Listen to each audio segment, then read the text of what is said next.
I know majority of you right now have questions pertaining the funeral proceedings yaMukoma Barnabas kuti zviri kufamba sei, chii chakaitika kuti vashayike, ende zvakare vari kunovigirwa kupi uye zvarini. So ladies and gentlemen, I have decided to do this video to keep you updated, to keep you posted. So first and foremost, Mukoma Barnabas ivo vanzi vachanovigwa kunzvimbo yeKadoma, iko kunova ivo kwavakakurira ende ndo kunevo guva zvekarera baba vavo semutauriro waitwa nemutauriri wemhuri yavo.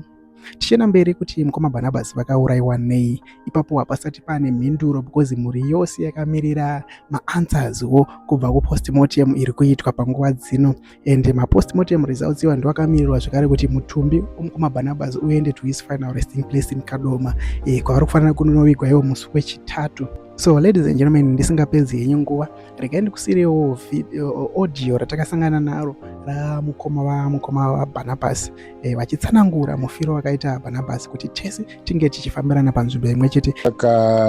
Akatosimba kudaro.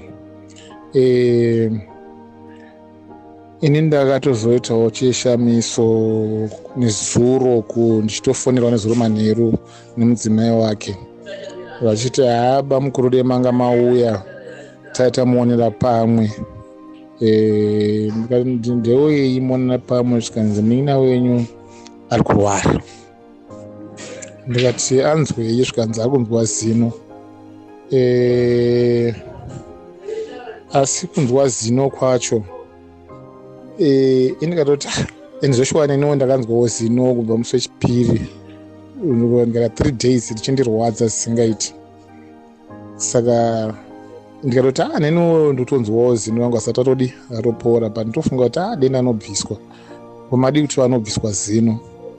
Zvikanzi matauriro emuri kuita haasi zvomukufungamisa ndizvo zviri paground, imi taimuuye kunoku. Ndikati zvozvo haina kana senti, zvinhu zvangu hazvindofamba zvakanaka. Zvikantsvagai mari tai kuti muuye musatoregedza, chero muchitogona kutoya manheru anota nezuro. Ini zvakandinetsa. Vandaudza Alice, ndikati Alice ndafonerwa na mbuya wako vari kuti sekuru wako wasinzwa zvakanaka. Saka inini wadi wambofonawo wambonyatsonzwawo kuti because vakuti ane zino zvikamunzanzwa mabayo, saka anyanzonzwisa kuti zvakaitsomera sei. Ati saka ati ndichafona. Saka makuseni ndatomukawo ndifonawo Alice wazotaura nawo here, manzi namba dzekuramba ndavapa dzimwe namba vataurawo nawo. Zvikanzi sekuru ndamaona matauro anoita nawo ndaona kurwadziwa zvikanyanya. Saka imi madini ndikati inini nditoronga kuti ndiite sei ndiende koko, ndinoona kuti chii chiri ndiri kuchemba soitika ikoko. Saka ndazokwirawo bvawo chegutu mandaenda, asi iye Alice atombotumira mari kokoko vachiti vada mari kwaya mota. Inanzi kuti mota yangada kwaya yanga ikuenda kupi, but hanzi ungada kwaya mota. So indazosvikawo ndisvika muHarare, ndikatovafona ngati ndamuHarare zvinozvo. Inini chendiri kuita ndiri kungosvika ndichitora munhu ndichienda kuchipatara, saka ndichatohaya mota handiti. Saka imi michigadzisai kuti munhu aite sei, aitwe zvakanaka handitya, apfeke zvakanaka aita sei, adi tiungosvika chitakura munhu amugesa munhu ogesa amita sei, zvikanzi alright. So indoziva rodhi yavo kana ndichina nemakombi kuti perizogurira. Ndikatobvunzawo kati rodhi inofamba sei kuve koko, zvikanzi munosvika mukasvika pakadai kana muine mota muindi nekuya kwamunoenda nako nemakombi munopinda neoko. Ndikati rachiisai munhu ikoko kukona uku kwacho ikoko kwekuti tosvika chimuona mwana tomutakura mwana toya naye tichitadza rodhi. Zvikanzi zvigoni kure. Ndikati no it's okay. Satafamba tadzungaira zvekuti munhu atati haya tambenge tawira nazvo $25 azoguma $35 ende zvasingarambiki. Tikafamba tikaenda zvikatazosvika pamba ipapo. Tazosvika pamba, svika pamba paya ndawana munina wangu akarara. Asi panga akarara mani vangaratidza kuti vanga mune madzimai asi anga akapfeka kashoti rekati kapenda handinzwisi, asi mamutone vanhu vanga varimo, madzimai mamwe anga arimo imomo.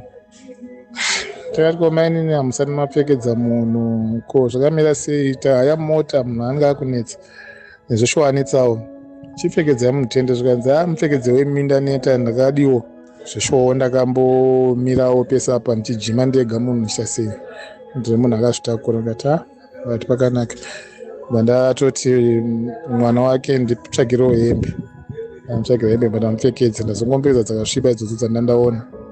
Vatadini ndatomupfekedza paya, ndachinja tikavakumbira dhiraivha, tikati tatarisa mumota, shamisa mumota. Zveshowa tangoti fambei, ndikatomubata, no chiitai kuti mukomana uyu bosa takagara inuko tiri kumashure tiri 3, mukomana pakati iwe kumapeto, chiitai kuti mukomana aite sei achigara akakura riraiso sezvo ane ronda, bhozi ronda iro rakasina mbotaura nezvaro, ndasingatorizivi. Ndatoribvunza kuti ronda rakabva kupi, bhozi ronda iro njatosenda panapa kuti vanhu vanzwisiwo. Ronda iroro randityisa nekuti chero panga achifema ranga achifema kudai so, zvinotaura kuti mhepo itobuda futi neipapo pauro. So ronda iro ndakambotaura nezvaro, ndikati maini zvamaindudza zvezino nenhingikire, but ronda ndiri kuona iriri hamuna bva mambotaura nezvazvo. Zvikanzi ratobuda nezuro, ndikati raba nezuro ndipo mwandifonera ka, but hamuna bva mambotaura nezvoti ronda iri. Handiti ndikati it's okay, zvakawanda hatingazonyanyi kutaura zvo, ngatimboita zvechipatara. Chiitai mukomana arare, sezvo ronda ari kusaidhi kuno kwandakagara, arare akatsamhira ikoko kwamakadaiwo, kuchati mhepo iroyo paronda ipapo plus asazvidzimbira. Zvikanzi kweni muri kusemerei munin'ina wenyu, muri kusema munin'ina wenyu sei? Bataiwo munin'ina wenyu, ndakambomubata wani musipo. Handiti munoona ini zvandinetsa, ina ndambozvinzwisisa. Tikati dhiraivha watati naye akatoti asinaimi haasi murume wenyu here, komadii maita kuti arare zveshowa nesaidhi iroro ka? Bhosi zveshowa akarara kusaidhi ukoko hazviiti anga akadzvanya ronda iroro, asi akarara uko akavhura ronda rare ringa rohwa remhepo. Time iyo yanga itotaura pa iye mukomana anga kutofema zvinhu zvazvotongaika.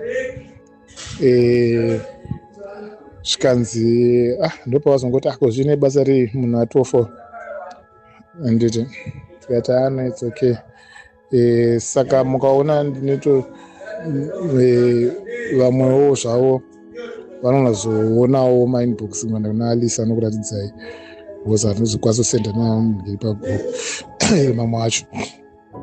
Saka tazongona ndakamubata akagara semunhu mupenyu, ndakamubata akagarawo semunhu tungoita semapassengers 3, asi anga atoshaya. Ndasara ndosvika kuchipatara anga atoshaya kare, so ndo mafamba aita zvinhu. Saka iye zvino ndamusiya kupala, ndazomuendesa uko kuti tasina option. Vanhu vepala iyoyo ndo vatongouya vati bhozi hapararwe ipapo pachipatara, havana manhingire. Vanoti kana munhu achinge afira kunze unofanira tomutora mutomuendesa kupala.